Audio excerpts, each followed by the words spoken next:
Alors, j'ai pas d'argent et je veux me faire connaître. J'ai fait plusieurs fois des fêtes des quartiers. C'est quoi ça? Ah, l'été, les voisins font une petite fête des voisins dans un parc. Ils cherchent souvent des commanditaires. Ils cherchent des gens qui vont soit donner un prix pour tirer, pour faire un tirage, soit des maquilleuses artistiques pour aller maquiller les enfants, soit des gens qui vont donner de l'argent pour qu'ils financent les fêtes des quartiers. Dans ces fêtes des quartiers, il y a plusieurs opportunités que vous pouvez aller pour vous faire connaître et que ça vous coûte pas cher. OK?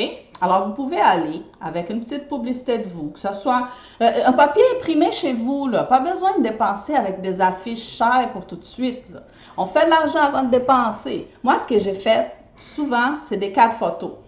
J'achète un cadre photo, j'imprime mes services sur une feuille, je mets dans le cadre photo et je pars avec ça. C'est mon affiche pour tout de suite. Quand j'avais pas d'argent, c'est ça que je faisais. Quand j'avais pas d'argent pour voir une affiche professionnelle, je veux dire.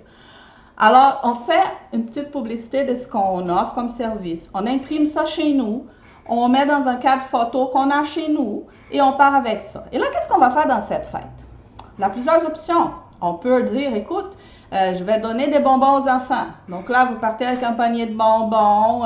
Si vous êtes bonne comme animatrice, vous allez préparer une animation, par exemple, un petit spectacle, ou vous allez faire du maquillage sur les enfants. Vous allez tout simplement faire du bénévolat et vous demandez en échange de la visibilité pour votre petit cadre photo. Et alors, à ce moment, vous allez dire, ah, mais personne va regarder ma petite publicité. C'est sûr que, normalement, dans une fête, les gens ne vont pas arrêter devant votre cadre photo, peut-être pour tout lire ce que vous faites.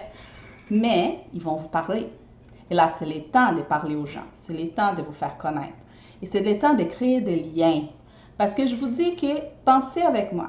Est-ce que vous avez plus les goûts d'aller acheter quelque chose parce que vous avez vu un panneau publicitaire sur un autobus ou parce que vous avez parlé avec quelqu'un qui était tellement passionné par son travail que vous avez le goût d'aller voir ce qu'elle fait? Donc, vous comprenez, il faut tisser des liens, là. Donc, profitez de cette activité des quartiers, de cette proximité des gens pour vous faire connaître.